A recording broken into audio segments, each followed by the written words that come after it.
Nubwo u Rwanda ari igihugu kimaze kwamamara kubera ibyiza rumaze kugeraho, amateka mabi twanyuzemo aracyafite ingaruka ziremereye mu mitima no mu bitekerezo bya benshi.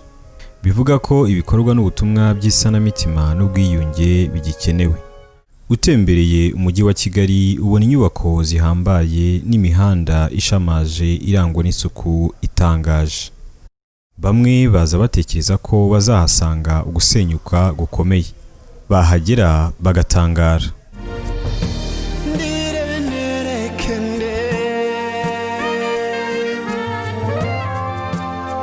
Turashimira ibyiza tumaze kugeraho nyuma ya Jenoside yakorewe Abatutsi. Harimo ibikorwa byo kuzamura imibereho y'abaturage no kubaka ubumwe bushingiye ku bunyarwanda. Ubona bose bashishikajwe no kubaka ejo heza. Nubwo iterambere ryihuta, ingaruka za Jenoside mu mitima no mu bitekerezo ziracyahari.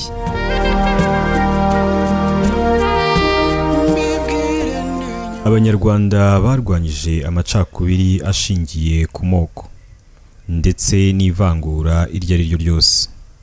Ibikorwa byimakaza ubunyarwanda bimaze gushinga imizi.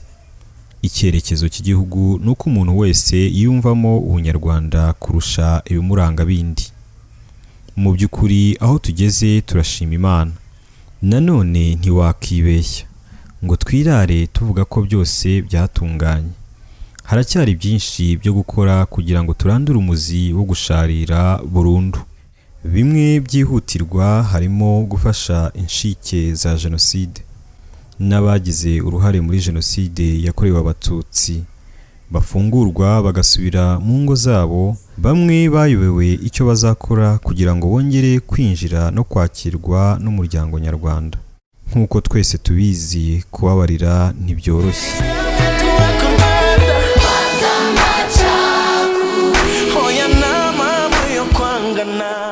Denise Nyirarusatsi yiciwe abantu 9 mu muryango we muri Jenoside yakorewe Abatutsi. Elia Musabyimana yari afite imyaka 32 mu gihe yishoraga mu bikorwa by'urugomo mu gihe cya Jenoside. Yaje gufungwa igihe cy'imyaka 10, aza gufungurwa n'iteka rya Perezida wa Repubulika ryahaga imbabazi abemeye icyaha bakagisabira imbabazi. Elia yaje gusubira ku ivuko afite ubwoba n'ikimwaro kubera ibyo yasize ahakoze. Numvise mbabaye cyane ndetse nshaka no kwirukanka, numva mu mutwe birahindutse, numva ko nanjye byanze bikunze ari buza kanyica. Aba byari binyoroheye kuko kumva ngo ugiye kugaruka ahantu wisha abantu kandi ari mu baturanyi byari bigoye umutima wanjye.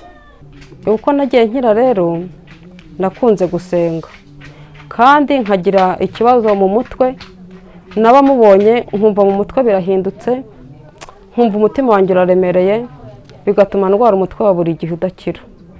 Ubwo rero ni ukuvuga ngo twaranasenganaga mu rusengero rumwe, nakwinjira mu rusengero namusangamo cyangwa nasangamo umudamu we, bigatuma nsohoka simbashe gusenga nk'abandi. Nkasohoka nkajya kwicara hanze, ubwo nkatangira nkaribwa mu mutwe, nkumva umutima wanjye ntabwo utuje. Ubwo rero igihe cyaje kugera, numva ko ari byiza gusoma Bibiliya, sanga aho byanditse ko kubabarira ari byiza, utababarira nawe atazababarirwa. Nanjye mpita mfata umwanzuro wo kuvuga ngo reka uriya muntu mubabarire. Ntabwo ikibazo nakibonye ari uko maze gusohoka, ahubwo ikibazo nakigize ari uko maze kubwirwa ko nzataha, kuko natangiye gukurura ibyo nakoze byo itsinda mbarizwamo ry'abahutu ryakoze, numva ni ikibazo. Rero ahubwo kugera hanze aha byaro kubanga undi bwitware gute. Si Denise gusa Elia yari akeneyeho imbabazi, ahubwo n'umuryango wose harimo n'abavutse nyuma ya Jenoside bamenye ibyo yakoreye umuryango wabo. Gasito washatse murumuna wa Denise yagize uruhare rukomeye mu guhuza Elia n'umuryango wo kwa nyirabukwe. Nyuma yuko Denise ababarira Elia, yasabye ko mama we ahamagara umuryango, bityo Elia agasaba imbabazi bose kuko umuryango wose wari warakomeretse. Muri 2016 nibwo nafashe uwo mwanzuro wo kumva ko kubabarira binjemo, numva ndamubabariye n'umuryango we wose, kubera ko nawe yari imaze gutera intambwe yo gusaba imbabazi agaragaza icyaha yakoze. Ni ukuvuga ngo mu rugo iwacu yahavanye abantu 9 bose barapfa barashira. Turi muri gahunda zo kushinga gurupe hano muri uyu mudugudu, kuko abenshi barimo n'abacikacumu bafite ikibazo nk'icyanjye. Noneho tukareba buryo ki twabumvisha ubumwe n'ubwiyunge kugira ngo begerane na bagenzi babo. Navuga ko kwemera kwanjye ibyo nakoze n'ibyo bene wacu bakoze byafashije cyane gushyikirana n'abarokotse jenoside, kuko cyane cyane iyo urebye usanga umuti w'ibikomere bafite ari ukubwizwa ukuri. Ubutumwa ngerageza kubaha cyane ko nababwiye haruguru ko mfite itsinda rihuriwemo n'abarokotse jenoside n'urubyiruko rwavutse nyuma ya jenoside n'abariho bari batoya muri jenoside. Intego dufite ni ukubwira abantu bakoze jenoside kugira ngo babwize abarokotse ukuri. Rero dufite intego yo kujya duhuza abantu tukicara tugasura ku mateka y'ibyabaye, uwabikoze wakoze jenoside akaganiriza uwo yayikoreye, twicaye ahantu hamwe. Numva ariyo ntego ubu mfite kandi mbona birimo bigenda neza. Ubutumwa aho abantu bamfashije harimo imiryango nka RABAGIRANA MINISTRIES, umuryango tuba hafi cyane, ababwira ngo bakomerezeho kuko urugendo ruracyari rurerure, kandi ubutumwa bwatumye nongera kugarurwa icyizere n'abanyarwanda, nanjye bwanjye nkumva nkiyumvamo. Bukenewe henshi ku banyarwanda benshi kugira ngo igihugu cyongere guturwamo n'abanyarwanda bafite icyerekezo kimwe. Abantu benshi bashimishijwe n'umutima w'impuhwe w'uyu mubyeyi wa Denise. Umuryango wa Eliya n'inshuti zabo bahisemo kumugabira inka y'imbabazi ku mugaragaro, abaturage bose bahari. Ibi byashimishije umubyeyi wa Denise. Nishimye cyane. Muri uyu muhango wakoze benshi ku mutima, Eliya yafashe umwanya arongera asaba imbabazi umuryango wose ndetse n'abaturage bose. Iki gikorwa cyatanze urugero rwiza kuri bose mu rugendo rw'ubumwe n'ubwiyunge nk'uko leta ibidushishikariza. Urubyiruko n'abana bari muri iki gikorwa bagize amahirwe yo kumva amateka mabi twanyuzemo, ariko banahabwa n'urugero rwiza rwo kubana neza twinjira muri gahunda ya Ndi Umunyarwanda. Mu rubyiruko rwari ruhari harimo Diane, umukobwa wa Denise, na Eric ufite se wagize uruhare muri jenoside yakorewe Abatutsi. Ubu ngubu turahura tukaganira, tugasangira, tugaseka, hagira n'urwara kaza tugasurana. Ni ikigaragaza ko namubabariye no ku mutima wanjye. Niba ubumwe n'ubwiyunge bari gutera imbere, umuntu ahaguruka akababarira mugenzi we, icyo gihe hazabaho ikintu cyo kwiyumvanamo, noneho bwa bushuti bugaruke. Nibugaruka tuzafatanya mu kwiteza imbere no guteza imbere igihugu cyacu. Ubwo rero nkaba mvuga nti ngewe navuga ngo nk'icyampa ubumwe n'ubwiyunge bugasakara hose nk'uko dufite leta y'ubumwe, ejo hacu twese hazaba heza. Theo Nzogiroshya ni umukozi ukorana n'abanyeshuri muri za kaminuza mu muryango RABAGIRANA, akaba ashinzwe isanamitima n'ubwiyunge. Akaba amaze igihe afasha abana bakiri bato n'abavutse nyuma ya jenoside gukira ibikomere no kwiyunga. Kimwe abantu bemera amateka ingaruka yabagezeho, kandi bakamenya ko izo ngaruka ziracyahari, abantu baracyaziviva, baracyazinyuramo.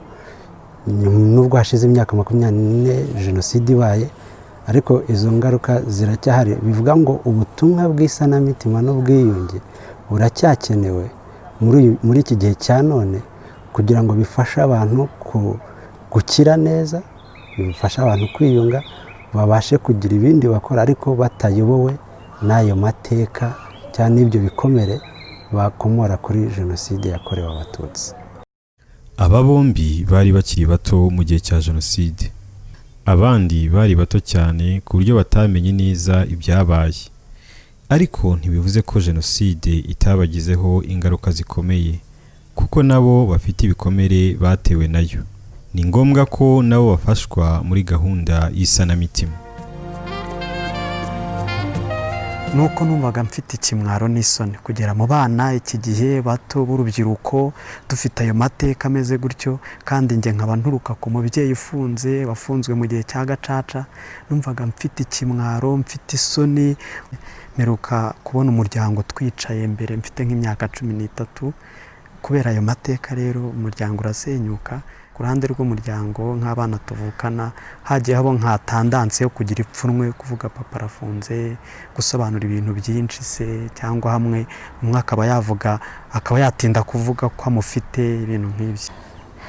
Kuri njyewe kubera ko navutse nyuma ya jenoside, mvuka mama ari umupfakazi, yari afite umugabo mbere ya jenoside, umugabo aza gupfa asigana n'abana, papa yarasigaye wenyine baza gushakana. Rero papa yarasigaye wenyine ariko asigara ari umusinzi, nawe nta kintu abasha gukora. Tuvuga ko ari ingaruka wenda ko abantu benshi bamaze gupfa nabo mu muryango we. Urumva nabo twasigaranye n'ibigeze bagira ikintu mu buryo bufatika bisa nkaho bingirira. Neka ko ikintu cya mbere cyambabazaga iyo natekerezaga jenoside ni ukuntu nagize umubyeyi ariko nabashe kunyitaho mu buryo bufatika kandi yari ahari. Hari inyigisho z'isanamitima n'izindi gahunda nyinshi zateguwe na RABAGIRANA Ministries bigamije gufasha abantu gukira no kwiyunga. Uyu muryango uyoborwa na Pastori Nyamutera Joseph. Nubwo umuryango umaze imyaka 5, uyu murimo w'isanamitima awumazemo imyaka irenga 20. Afasha abahuye n'ingaruka za jenoside yakorewe Abatutsi mu 1994. All the people you have seen have been in some of our workshops that we conduct. Aba mwabonye banyuze mu mahugurwa y'isanamitima twagiye dukorera hirya no hino. Abandi bigishijwe n'abanyuze muri ayo mahugurwa. Ikindi nuko akamaro k'izi nyigisho kagifite agaciro. Dukwiye gukomeza kuvuga ku bikomere ndetse no gufasha abantu gukira, kubera ko igihe ubwacyo kitabasha kuzana gukira. Birakenewe cyane ko dushishikariza abantu gushaka umuti ndetse bakiga gusaba no gutanga imbabazi, kuko ku myaka myinshi nyuma ya jenoside abantu bakibabaye, kandi nubwo bakomeza n'ubuzima busanzwe ibikomere bitarakira. Continue to help people find healing and forgive and reconcile. Even many years after the genocide, people are still hurting, and even if they continue with life, with studies, but the pain is still there. So we should continue doing this kind of work. Gukira ibikomere, gusaba no gutanga imbabazi nabyo bitwara igihe. Mu byihutirwa muri iyi minsi harimo kwita ku bagize uruhare muri jenoside bafunguwe kugira ngo bagire uruhare mu bikorwa by'ubumwe n'ubwiyunge, ndetse no gufasha abavutse nyuma ya jenoside kumva amateka mu buryo butabakomeretsa, no gufasha abamaze gukomereka gukira, bityo bakagira uruhare mu kubaka ejo hazaza hazira amacakubiri. Mu by'ukuri ibikomere mu mitima nubwo tutabibona bigira ingaruka zikomeye ku buzima bw'igihugu. Nubwo u Rwanda rumaze gukora byinshi mu kubaka ubumwe n'ubwiyunge, ni ngombwa ko dukomeza gufasha abantu gukira ibikomere, bityo turinde abakiri bato, tuzabaraga igihugu bose bishimira kubamo, kibaha amahirwe yo kurota no kugera ku ndoto zabo.